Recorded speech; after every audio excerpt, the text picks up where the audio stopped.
Hello preparedness people, and welcome back to the Bigs Prep. My name is Cynthia, and today we're going to do a wrap up of last night's live broadcast so that I can squish everything that we talked about in an hour down to about 10 minutes. I'm just going to go ahead and throw together a snickerdoodle crazy cake. If you haven't seen the video for that, it's on my other channel, the Bigs Homestead Kitchen. This thing is so easy, no butter, no eggs, so I'm just going to mix it up while we're chatting. The first thing that we talked about last night was distractions. So after I gave everybody a shout out, of course, and found out where you all are watching from. So if you want to leave that in the comments down below, I always am interested to see, and I love finding out where you're watching from. So drop me a comment. The first thing that we talked about last night was distractions. So there's been a lot of distractions lately in media and in pretty much everything about, there's been celebrity breakups and divorces and trials and splashy celebrity deaths that just run on like a 24-hour news cycle. These are things that are sensational and very like shock and awe, but they also don't have anything to do with me. I can't do anything about any of these fancy, news stories or anything. They're meant to distract me from my primary purpose, which is getting me and my family ready for what is coming. So distractions out. And it's so easy, like scrolling on Instagram Reels, which I heart some Instagram Reels, y'all.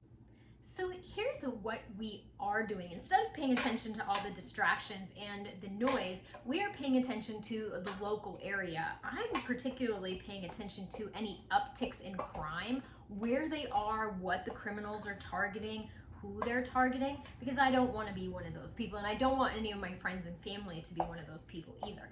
We're checking the weather daily, sometimes twice, just to make sure that I have an eye on anything in the tropics, being in hurricane territory. So I want to make sure that I am 100% in on the weather, and I know a lot of places have had severe flooding, which is just heartbreaking. You're going to check your home. Do you need to do any repairs? Or is there anything that you can do for free that you can, or even for a low cost, that you've been needing to take care of? That's an important thing to think about now. We're going to be checking in on our church. Do they need volunteers? Do they need someone to make the coffee?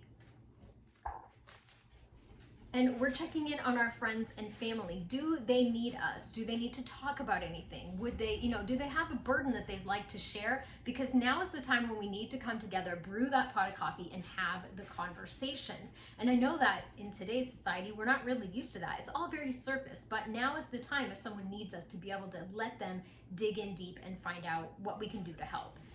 Then we're checking on folks that may need us, including our community, like the elderly, people in our neighborhood. Is there a new mom that's maybe struggling? There's a lot of stress out in the world right now, and helping someone else helps me get out of my own self. As part of recovery is helping others. So I always really like to help other people. We talked a little bit about, we're gonna fight, about psychological warfare, because as I was researching for my video, I came across some psychological warfare techniques, and I thought, this is a lot of what we've been going through recently. Psychological warfare is don't want to mess that up. Manipulation via leaflets, radio, media broadcasts, visual intimidation, social media accounts, the use of propaganda to encourage an enemy's surrender or terror, using a threat, imaginary or real. And that seems to be kind of a lot of messaging that we've been getting recently from pretty much everywhere. Demoralization and the division of people. I talked about that briefly. So division of people is very us versus them. Watch your messaging. They're preying on the weak and the vulnerable folks out there. Most people want the exact same thing. They want to live a nice life and live in a house and have, a job and be productive and be an asset to society. And most people, the fringe is kind of what's getting all the attention right now, and that's not where my attention needs to be. And demoralization. So demoralization is poorly controlled physical symptoms, inadequately treated depression. anxiety, reduced social function, unemployment, and alcohol consumption, we talked about that briefly, is up 39% since 2020. And that's a startling statistic because alcohol, while it's fun socially and perfectly acceptable, is also a natural depressant, and it's not really that great if you start abusing or using it heavily. Then more stuff we talked about. So here's what I'm doing, because I like to present some solutions as well as identifying problems. What we're doing is, of course, we're shopping sales. We're looking at any restaurant supply stores, ethnic stores that I may be missing. We're using coupons and getting to just canning and preserving everything we possibly can right now. Getting to know our local farmers and our local store owners. So not your chain stores, but like your local independents that are still left. Get to know those people because in a pinch, they are a great asset. I'm researching what's going on in my particular area, what grows here, what did people in the Civil War eat during the day, what did they grow, what was a day in the life like during the Great Depression in Central Florida. I'll tell you what, those people were bad mamma jammas. You did not want to mess with them. They were some hard people. What plants did they forage? And what was the rationing like in World War II? I know Michelle, veteran prepper, had a great little community post or a little short about how, her grandma had those Great Depression and World War II ration tickets, and my grandmother had the same. Now is also the time when you're gonna wanna research the regulations in your area for hunting and fishing. It's a great time to sign you up or members of your family for that hunter safety class while they're still having them, because the last thing that you wanna do is think that you're gonna be able to hunt and go out into the woods and catch food and all that. No, you're not, no. I'm gonna tell you right now, it's not happening. What the other thing we're doing is fortifying our home. We got a great new solar light, and that has been a real asset to our security. And we've streamlined a lot of our different processes, just trying to make sure that we both are working together as a team. And we're organizing, getting caught up on a few things. We're doing a lot of chores that we've maybe been putting off because of surgeries or whatever else. And getting rid of services that we're not using anymore. Whatever is no longer serving in this house is leaving, because I need room in my house for preps, period, end of discussion. And then we're getting busy and practicing our skills. Now is the time when you want to bake that bread and when you want to do the things that you always think, oh, you know what, I should really learn how to do X. Now is the time to do that while there's room for failure. So the message that I've been receiving lately is get prepared. Circle the wagons and get ready. And I didn't know what that meant. So a really great comment came in from a channel called Florida Based. Thank you so much, because they literally was like, oh, moment. They said, get prepared now before the masses wake up. And I do feel like there is this great awakening happening with people, even who have stubbornly been asleep during the events of the last 2 years. Now, all of a sudden, people are like, oh my gosh, you know what? They said things were gonna get better, and they sure as heck have not. So this is, that immediately light bulb moment for me. And I talked about how, when the events of 2020 began, I thought, this is what I've been preparing for. And the Lord said, no, it's not. And then my husband had surgery in 2021. I had surgery in 2021, both major surgeries. And we both were, out of commission I was out of commission for a long time. And I thought, okay, this is what I've been preparing for. And the Lord said, no, it is not. So here I am with this message of urgency. And we all talked in the comments about that message of urgency and how, it just keeps getting stronger and stronger. And, we're all doing our very best to get prepared. But, here we are still trying to get prepared for whatever event. And I really do believe now that the moment that the masses wake up and everybody goes to the grocery store on the same day, that's going to be the day when I sit in my home with my, 3/4 of a tank of gas. We talked about that as well, not letting your gas tank get low. And I am going to be safe inside my home and able to defend what I have prepared.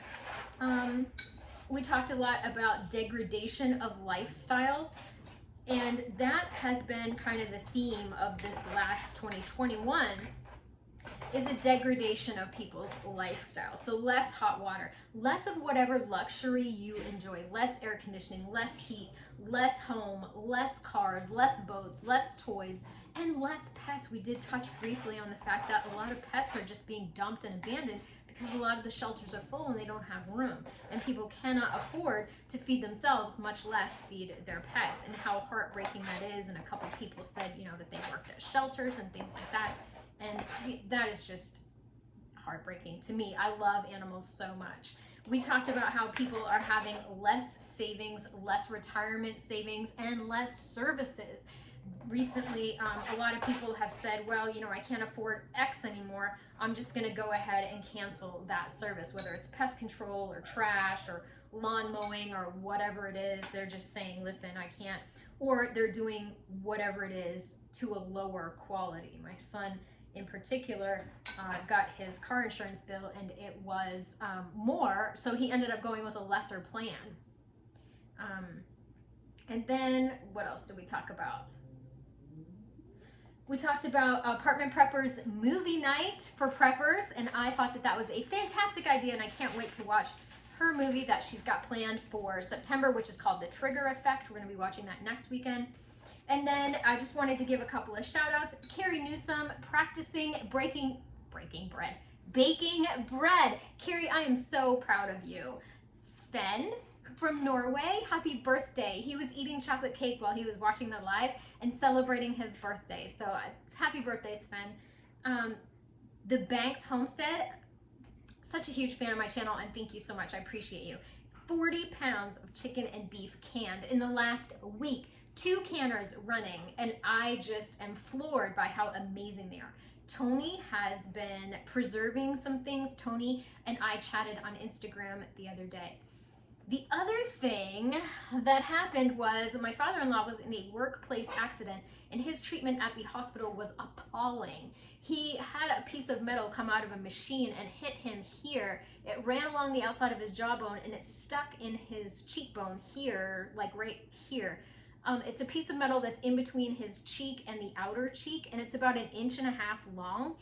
And they took 4 tries to start an IV. He was at the hospital for 6 hours. He got to my house. They did not give him an ice pack. They didn't give him any water. They didn't give him anything. And he was released from the hospital. We had no idea what his meds were or why he was taking them or what schedule to take them on. No one discussed this with him. And thank God that I have a medical background that I was able to immediately, first of all, wash the man's face. He had blood all over him, including still on his face. They never even cleaned his area. And then get him an ice pack, because I mean, that's like basic first aid. If you have an injury, boom, ice, especially to the face.